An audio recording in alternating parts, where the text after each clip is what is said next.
Back to marketplace, let's now settle for the details. And government has indicated that it will explore diplomatic channels in dealing with the Nigeria-Benin border closure.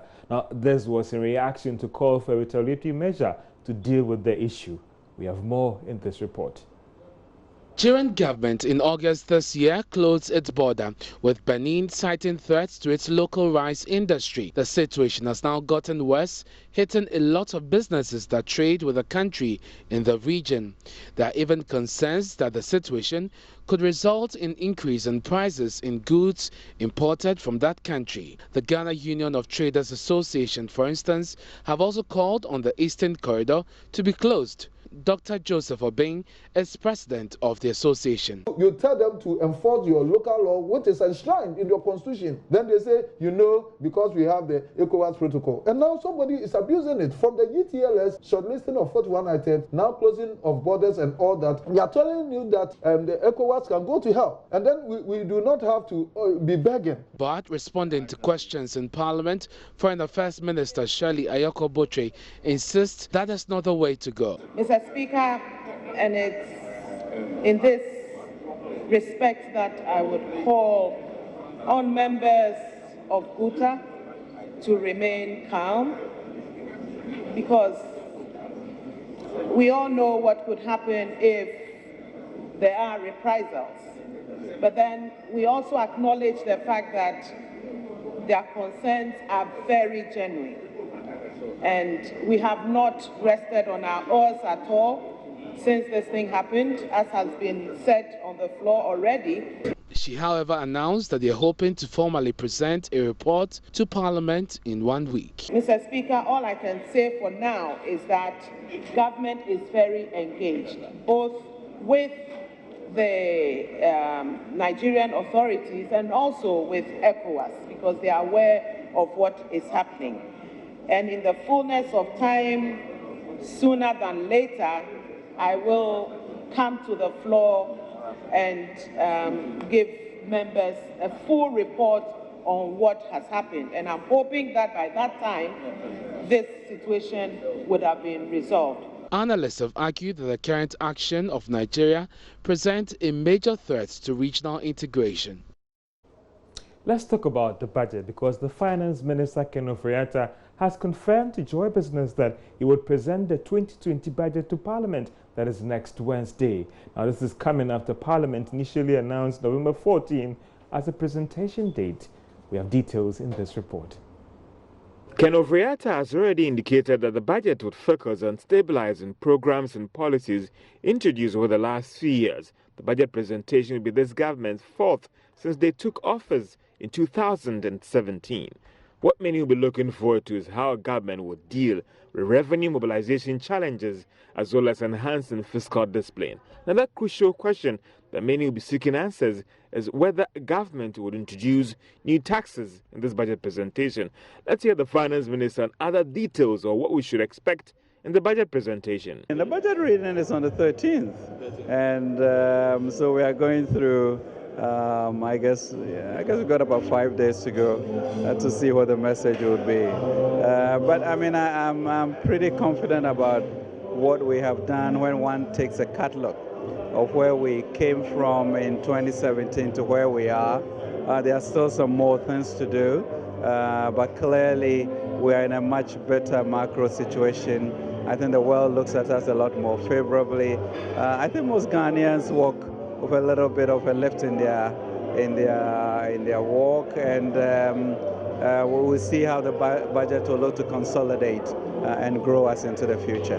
So I'm very optimistic and hopeful about the future. But financial consultant Charles Mensah argues that the minister should use the budget presentation to remove all tax exemptions granted to businesses. That I teach that quite often is that they feel that withholding tax will be deducted. And therefore, it's not part of my money. And therefore, let me add it to the cost or the final price so that when they deduct it, I won't go for it. That shouldn't be. That shouldn't be. It shouldn't be, because the system ought to be done in such a way that immediately they deduct, you get your money back. Immediately that you are credited. That's all. So that you don't file your returns. You don't go back with paperwork and all those. We should bring more technology, and I hope that the finance minister is quite understandable when it comes to technology. Some would also be looking forward to see how government plans to finance some of its flagship programs, like the free SHS. Let's talk about the Bank of Ghana, because they have indicated that ongoing reforms, the impact would actually be felt fully. That is from next year. Now, they believe that they've done the right things to bring about the required stability in the market. Let's hear from the first Deputy Governor of the Bank of Ghana, Dr. Maxwell Opoku-Afari, who's been speaking to us on these other reforms that would also impact on the Ghana cedi. I think that the assessment is not comprehensively done. What they are actually looking at is excluding the central bank participation from the foreign exchange market and looking at purely the commercial banks. And that is where the access to foreign exchange Ghana is coming down, because the Bank of Ghana actually receives all the cocoa inflows, and so for receiving the cocoa inflows, we are a bigger player on the market. And if you take that out of the system, then you are giving the impression that foreign exchange is limited on the interbank market, but there is also access from the central bank that is supplied to the interbank market because of the cocoa proceeds that come in. So that is an area that we need to talk to the team about, to look at availability of foreign exchange instead of only limiting it to the commercial banks.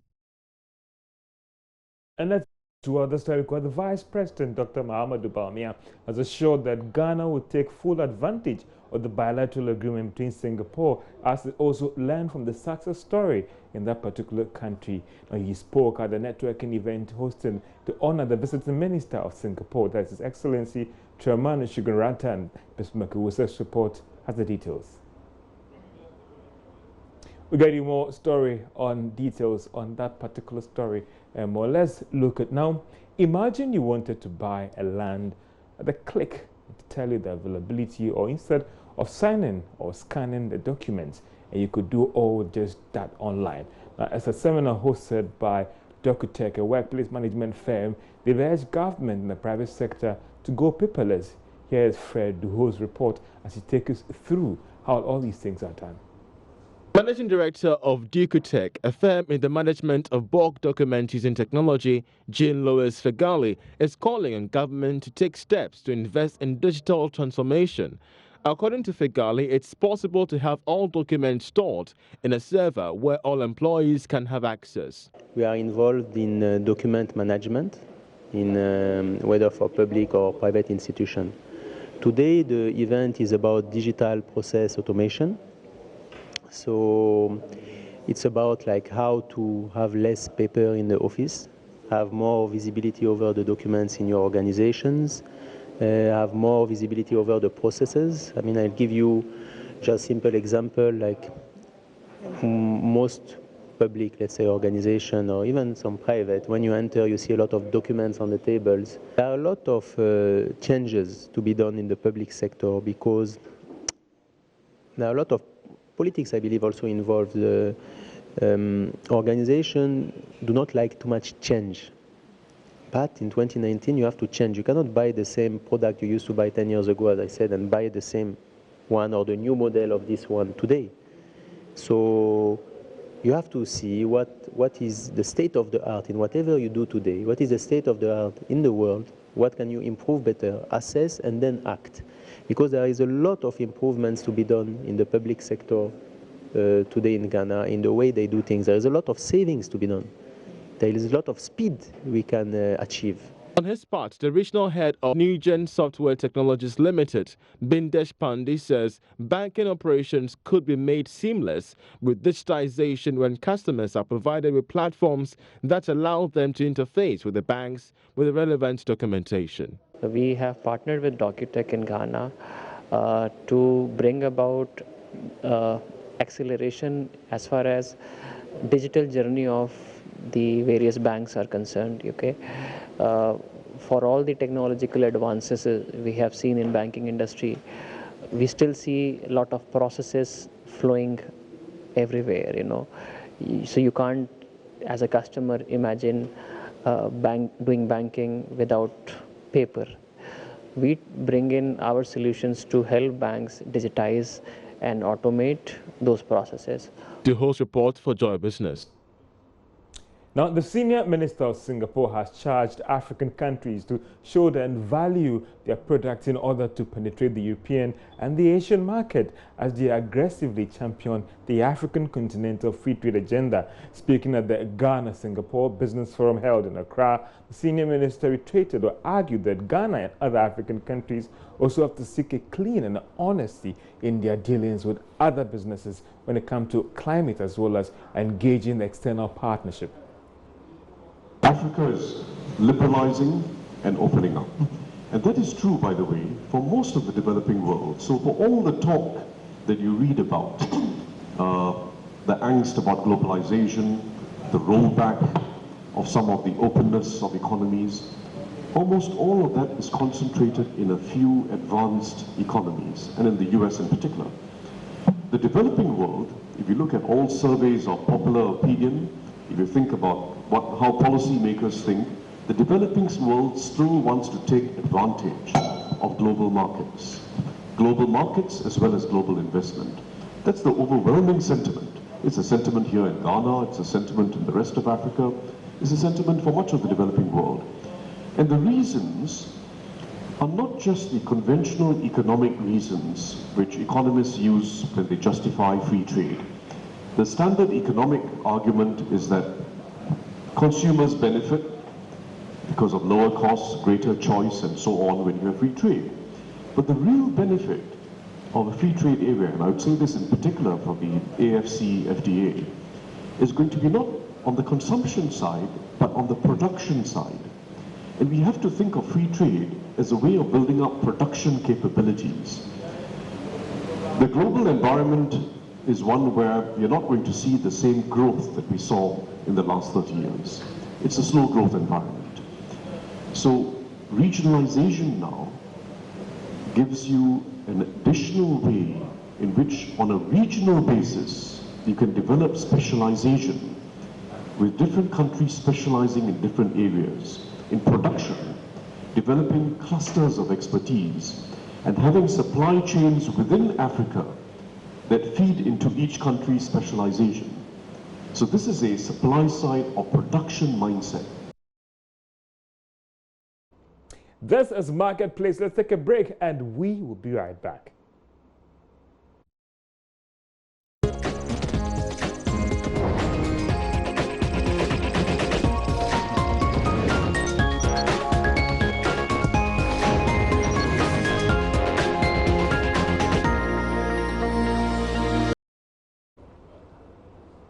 Welcome back from the break, and Vice President Dr. Mahamudu Bawumia has urged that Ghana will take full advantage of the bilateral agreement between Singapore and also learn from the success story in the area of technology advancement. Dr. Bawumia spoke at the networking event to honor the visiting Senior Minister of Singapore, His Excellency Truman Shingamarata. The Smirky Wusa's report has the details. As part of its much-touted vision of a Ghana beyond aid, government is channeling most of its resources into attracting trade and investment through the country's relations with others. In his address at a networking event, Vice President Dr. Mahamudu Bawumia expressed the need for both countries to deepen trade ties. We are trying to get to where Singapore is in that regard. It means we have to focus on trade and investment fundamentally, and therefore our whole business environment and policies that will make sure that we can attract investment and trade. They will always say, show me your friend and I'll tell you who you are. And we want to be friends with Singapore because the brand is very good for Ghana, the experience is very good. It's going to be a win-win partnership between our two countries, and our economic relations, we hope, will just deepen and deepen as we go further. On his part, Senior Minister and Coordinating Minister of Social Policies of Singapore, Tharman Shanmugaratnam, hinted Singaporean companies are ready for bilateral trade with Ghana. Thank you very much for initiating this relationship. I had the pleasure of hosting Ken in Singapore a year and a half ago, and we agreed to start this relationship. Our companies are keen to get involved besides the government. We have a business delegation who's here today, having useful meetings in a range of sectors. And I think, as I mentioned, when we meet again in a few years' time, something will have happened. Minister for Foreign Affairs and Regional Integration, Shelley Ayokoboche, revealed a treaty to improve Singaporean investments into the country is currently under consideration. Today, Singapore is the 15th largest investor in Ghana in terms of the value of projects. We, however, expect these investments to increase significantly when the two countries conclude and sign the bilateral investment treaty, which is currently under consideration. I therefore hope the relevant institutions of our two countries will expedite action on the treaty so that we can further stimulate investment inflows as well as guarantee and protect investments between our two countries. The event brought together other top government officials, including the Chief of Staff, Ministers of State, Members of Parliament, some captains of industry, and a Singaporean delegation led by their senior minister. Bismarck Ausa, Joy Business. Well, let's look at other stories then. Ghana and Ivory Coast have agreed on a new producer price for a ton of cocoa beans. Now, the two countries will be paying $2,600 for every ton of bean that is from 2021. Farmers are also going to enjoy a premium of $400 as well for every ton. Now, President Akufo-Addo disclosed this at the UNDP Presidential Dialogue Program in Accra. Let's get onto the line and speak to Joy Business's Sheila Tamaklo, who is covering this event for Joy Business. Sheila, so what else did the president say with respect to this review in cocoa producer price? Okay, so the UNDP Presidential Dialogue with African Influencers was under the theme Africa's Manufacturing Development. So that's why the president reiterated some of the initiatives that were being undertaken by Ghana and some of its neighboring countries, and in this case, Cote d'Ivoire, to ensure that Africa, or let's say Ghana, is able to maximize its wealth. And in this case, how we are maximizing our fortunes from the cocoa sector. So he indicated that recently the two nations had been able to come up with a motion where they'll be paying the cocoa farmers $2,600 per ton of cocoa from 2021. Other issues he touched on was the African Continental Free Trade Area Agreement. And with Ghana hosting the Secretariat, he indicated that government was committed to ensuring and empowering local businesses to be able to be at the forefront of implementation of the Continental Free Trade Area Agreement. Sheila, the UNDP rep also made some encouragement, offered some encouragement to us as to what we need to do to ensure that our natural resources benefit all.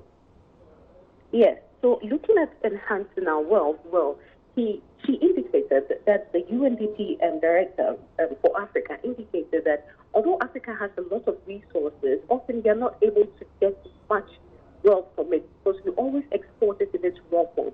So from her perspective, she believes that we need to enhance our policy to ensure that whatever is being taken out of the country, value is added to it to ensure that we're able to get more from our exports. Because when it comes to our resources like the agricultural produce, we should always add value to it so that when it goes out there, people pay more and that generates more revenue for our country.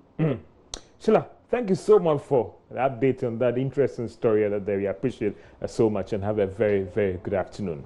Let's do other issues. And Managing Director of Car Bank is warning against capping of interest rates amid concerns from the president. Now, basically, he's been arguing that looking at the current structure and the economy, it might not be good to actually cap the rates. He believes that let's rather allow the forces of demand and supply to actually dictate the pace. He believes that looking at the current environment, really capping it would be actually disastrous to the economy. Now, he said this when the bank took its turn at the Ghana Stock Exchange Facts Behind the Figures session here in Accra today. Now, as you know, the current managing director of the bank, that Frank Edu, will be retiring at December 31. Philip Oredu, who is the Executive Director and Chief Financial Officer, he will be taking over as the new MD of the bank that has come January 1, 2020.